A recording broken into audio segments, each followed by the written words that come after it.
Hello viewers, আসসালামু আলাইকুম। আশা করছি দূরে এবং কাছে যে যেখান থেকে দেখছেন ভালো আছেন, সুস্থ আছেন। আলহামদুলিল্লাহ আমরা বেশ ভালো আছি। নতুন ভিডিও নিয়ে আসলাম, শেষ পর্যন্ত দেখবেন, আশা করছি ভালো লাগবে। ভালো লাগলে লাইক, কমেন্ট, শেয়ার করে দিবেন, সেই সাথে সাবস্ক্রাইব করে আমার পাশে থাকবেন। দেখতেই পাচ্ছেন একদম ডাটা নিয়ে বসে গেছি। এটা কিন্তু রাতের বেলায় আমি করছি। গতকাল ডাটা আনতে বলেছিলাম, কিন্তু আজকে এনেছে দুপুরবেলাতে। তো ওই সময় তো আর ডাটা কোনো কিছু করা সম্ভব না, রেখে দিয়েছিলাম ওইভাবে। দুপুর তো চলে গিয়েছে, এখন সন্ধ্যার পরে অবসর সময়, বাসায় কেউ নেই। তো এই ধরনের কাজ করতে তো অনেকটা সময় লাগে, তাই ভাবলাম রাতের বেলা এই কাজটা করে রাখি। ডাটা কাটতে কিন্তু অনেকটাই সময় লাগে এবং ঝামেলার কাজ। যাই হোক, ডাটার সমস্ত পাতাগুলো ফেলে দিলাম। আর এই যে দেখতেই পাচ্ছেন ছোট ছোট পিস করে, এইভাবে আমি কিন্তু কিছু ফ্রিজে রেখে দেব আর কিছু একদম ঝুরি ঝুরি করে কেটে রেখে দেব আগামীকালকে রান্না করার জন্য। তো আগামীকালকে কী দিয়ে রান্না করি সেটা আপনাদের সাথে শেয়ার করব। দেখতে থাকেন ভিডিওতে, ভালো লাগবে আশা করছি।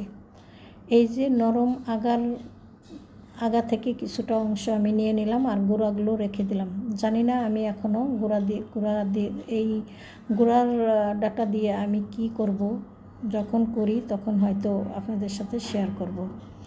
যাই হোক, বাদবাকি যেটুকু রয়ে গেছে নিচে, ওইটুকু খুব সুন্দর করে এখন ঝুরি ঝুরি করে কেটে রেখে দিই, তাহলেই আগামীকালকের অনেকটা কাজ এগিয়ে থাকবে। কিছু কিছু কাজ রাতে করলেই ভালো হয়, তবে সব সময় কিন্তু রাতে আমার কাজ করতে ভালো লাগে না, দিনের বেলাতেই ভালো লাগে। তো দিনের বেলা এই সমস্ত কাজ করে রাখলে পরের দিন একটু সুবিধাই হয়। যাই হোক, এখানে দেখতেই পাচ্ছেন কচু কেটে রেখেছিলাম, সেই কচুগুলো ধুয়ে এখন সিদ্ধ করে রাখবো আগামীকালকের জন্য।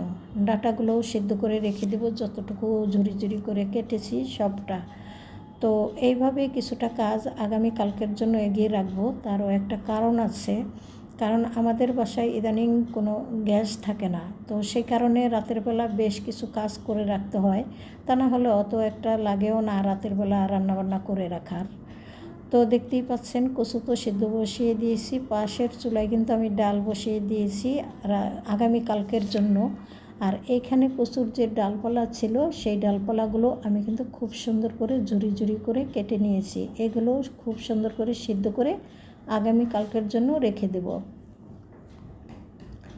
অনেকেরই দেখি কচুর কিন্তু মানে ডালের উপরে যে খোসা থাকে সেটা ফেলে না। আসলে খোসাটা ফেলে দিয়ে খাওয়াই ভালো, কেননা কচু তো জঙ্গলে থাকে। জঙ্গলে কিন্তু বিভিন্ন রকমের ব্যাঙ, তারপরে শামুক, বিভিন্ন রকমের মানে এই ধরনের জীবজন্তু থাকে। তো সেই কারণে আসলে কচুর উপরের খোসাটা ফেলে খাওয়াটাই ভালো, তা না হলে নিজের কাছেই খারাপ লাগে। তো এই যে দেখতেই পাচ্ছেন আমি কিন্তু রাতে ডাল রান্না করে নিয়েছি, আর পাশাপাশি একটু ভাজি করে নিয়েছি সকালবেলা নাস্তা খাওয়ার জন্য, এবং রাতেও যদি খাওয়া যাবে। তো ভাজিটা আমি খুব সুন্দর করে বেড়ে একটা বাটিতে রেখে দেব, আর সমস্ত প্লেট বাটিগুলো আজকেই ধুয়ে রেখে দেব।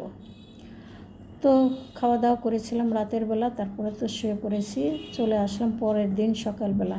সকালে পরোটা করেছিলাম, সবাই খাওয়া দাওয়া করে চলে গিয়েছে, শুধু আমার নাস্তাটুকু আপনাদের সাথে একটু শেয়ার করলাম।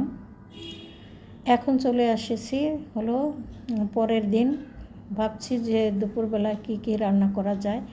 এখানে আমি সেই যে ডাটা কেটে রেখেছিলাম, সেই ডাটাগুলো দিয়ে হলো কাচকি শুটকি দিয়ে একটু চচ্চড়ি করব। এইভাবে রান্না করলে কিন্তু ওই গুঁড়া মাছ চচ্চড়া করলে যে যতটা মজা হয় ঠিক ততটাই মজা লাগবে। আপনারা একবার করে দেখতে পারেন। ডাটার সাথে ছোট্ট 2-1টা আলু দিয়ে দিতে পারেন, তাহলেই কিন্তু বেশি মজা হয়। তো আমিও কিন্তু দিয়েছিলাম। যাই হোক, এখানে ওই যে সেদ্ধ করে রেখে দিয়েছিলাম যে কচুর ডাটা, সেই ডাটাগুলো এখন আমি হলো রান্না করে নিলাম। প্রথমে একটা তেজপাতা, তারপরে শুকনো মরিচ, সেই সাথে রসুন বেশি করে, আর হালকা একটু পেঁয়াজ কাঁচামরিচ দিয়ে এইভাবে রান্না করে নিলে ভালো হয়। অনেকে কচু রান্নাতে আসলে হলুদ, মরিচ, ধনিয়ার গুঁড়া সমস্ত মশলা দিয়ে থাকে, তবে কচুর ডালপালা এইভাবে ভাজি করলে, সাদা করলে বেশি ভালো লাগে। আপনারা একবার করে দেখতে পারেন। যদিও দেখতে একটু কালো কালো হয়েছে, কেননা কচুর ডালগুলো খুবই কালো ছিল। অনেক সময় দেখবেন ওই সবুজ কচুর ডালগুলো যদি আপনারা রান্না করে খান, সেক্ষেত্রে কিন্তু এতটা কালো দেখা যাবে না। যাই হোক, কচুর ডালপালা তো আমার রান্না করা হয়ে গেছে। এখন হলো চচ্চড়িটা এই সাইডে নিয়ে আসলাম। ওই যে বলছিলাম না দিনের বেলা গ্যাস থাকে না, দেখেন কতটুকু গ্যাস আছে। তো ওইটুকু গ্যাস দিয়েই কিন্তু ভাত এবং সমস্ত সব কিছু আমি রান্না করে নিলাম। অনেকটা সময় লেগে গিয়েছে। তারপরে যে বাজার এনেছিল দুপুরবেলাতে, বিকেলবেলা হালকা পাতলা করে একটু গুছিয়ে নিলাম, আর সেই সাথে আপনাদের সাথে কাছে থেকে আমি হলো বিদায় নিয়ে নেব। সবাই ভুল ত্রুটি ক্ষমা সুন্দর দৃষ্টিতে দেখবেন। ভালো থাকেন সবাই। আল্লাহ হাফেজ। আসসালামু আলাইকুম।